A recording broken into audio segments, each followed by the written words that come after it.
Syedara Mutua, Republik Maluku Selatan atau disingkat dengan RMS, salah satu kelompok yang akan memerdekakan Maluku Selatan dari Republik Indonesia. Pada kesempatan kali ini kita akan mengupas Republik Maluku Selatan atau disingkat dengan RMS.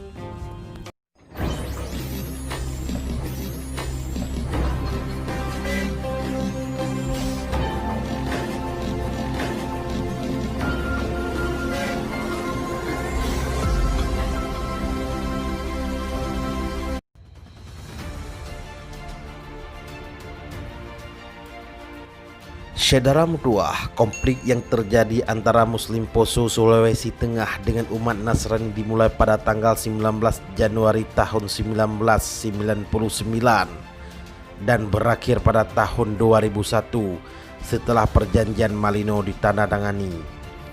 Ada yang mengatakan konflik ini pada awalnya dipicu oleh kecemburuan sosial karena umat Islam semakin menguasai panggung politik dan tidak sedikit pendatang dari Jawa dan Bugis yang beragama Islam telah memiliki kemajuan besar dalam segala sektor ketimbang penduduk pribumi Poso.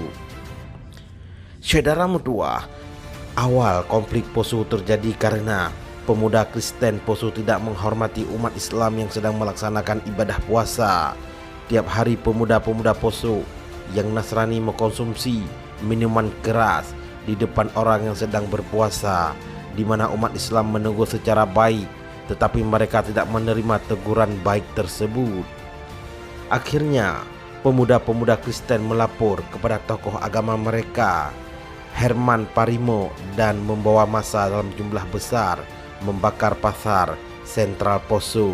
Umat Islam tidak menerima tindakan kaum Nasrani tersebut dan menyiapkan massa tandingan dan dimenangkan oleh kalangan muslimin.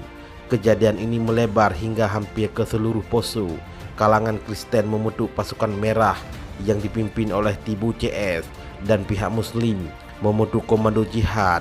Mayoritas pasukan merah memiliki senjata api, sedangkan kalangan muslimin hanya menggunakan golok dan senjata khas organik, kecuali beberapa saja senjata api. Syedara Mutua, pemerintahan Abdurrahman Wahid yaitu Gus Dur meminta Menko Kesra Yusuf Kala berperan aktif menyelesaikan konflik Poso. Pada tanggal 20 Desember tahun 2001, deklarasi Malino ditandatangani. Kelompok Islam dan Kristen yang bertikai di Poso, Sulawesi Tengah sepakat untuk berdamai dan menghentikan konflik. Kesepakatan itu diperoleh setelah seluruh pimpinan lapangan dan perwakilan kedua kelompok menandatangani perjanjian damai di Malino, Goa, Sulawesi Selatan. Kesepakatan itu kemudian dituangkan dalam deklarasi Malino. Isi deklarasi Malino yaitu sebagai berikut. Yang pertama, menghentikan semua bentuk konflik dan perselisihan. 2. Menaati semua bentuk dan upaya penegakan hukum dan mendukung pemberian sanksi hukum bagi siapa saja yang melanggar. 3. Meminta aparat negara bertindak tegas dan adil untuk menjaga keamanan. 4. Untuk menjaga terciptanya suasana damai, menolak memberlakukan keadaan darurat sipil serta campur tangan pihak asing. 5. Menghilangkan seluruh fitnah dan ketidakjujuran terhadap semua pihak dan menegakkan sikap saling menghormati dan memaafkan satu sama lain demi terciptanya kerukunan hidup bersama. 6. Tanah Poso adalah bagian integral dari Indonesia. Karena itu, setiap warga negara memiliki hak untuk hidup, datang dan tinggal secara damai dan menghormati adat istiadat setempat. 7. Semua hak-hak dan kepemilikan harus dikembalikan ke pemiliknya yang sah sebagaimana adanya sebelum konflik dan perselisihan berlangsung. 8. Mengembalikan seluruh pengungsi ke tempat asal masing-masing. 9. Bersama pemerintah melakukan rehabilitasi sarana dan prasarana ekonomi secara menyeluruh. Dan 10. Menjalankan syariat agama masing-masing dengan cara dan prinsip saling menghormati dan menaati segala aturan yang telah disetujui baik dalam bentuk undang-undang maupun dalam peraturan pemerintah dan ketentuan lainnya.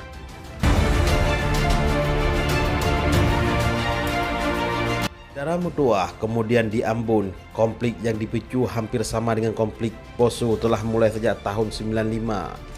Konflik Ambon memuncak pada tahun 98, sekitar 200 preman datang dari Jakarta. Preman-preman tersebut diusir oleh masyarakat Jakarta yang di Ketapang karena sering mengganggu ketentraman di sekitar.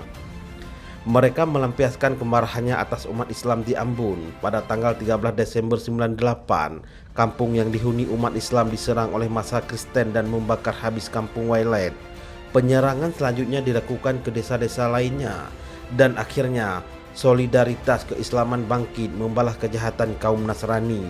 Tidak sedikit umat Islam berdatangan dari berbagai daerah ke Ambon membantu saudaranya yang dibantai terus-menerus oleh kalangan Kristen.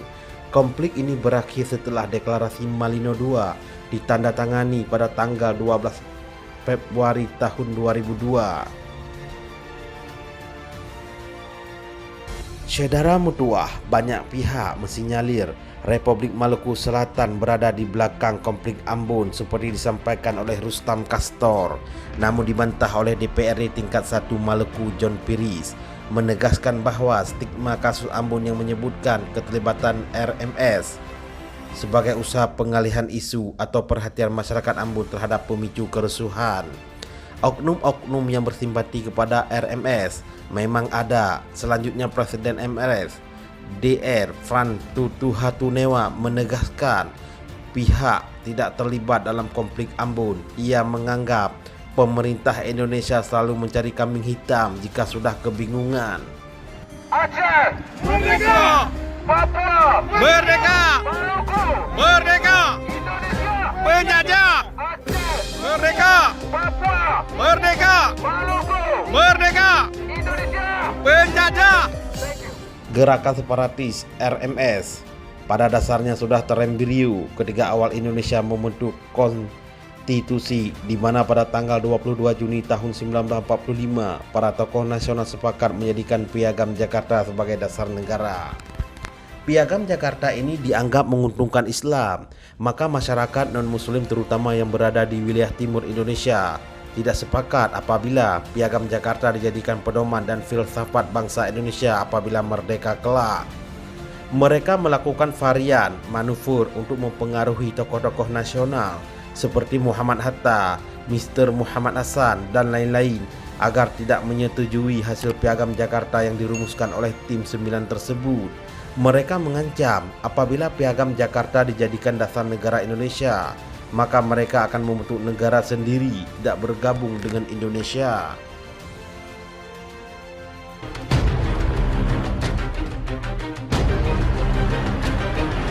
Saudara Mutuah, saat ini gerakan RMS Republik Maluku Selatan bergerak di bawah tanah bagaikan api dalam sekam.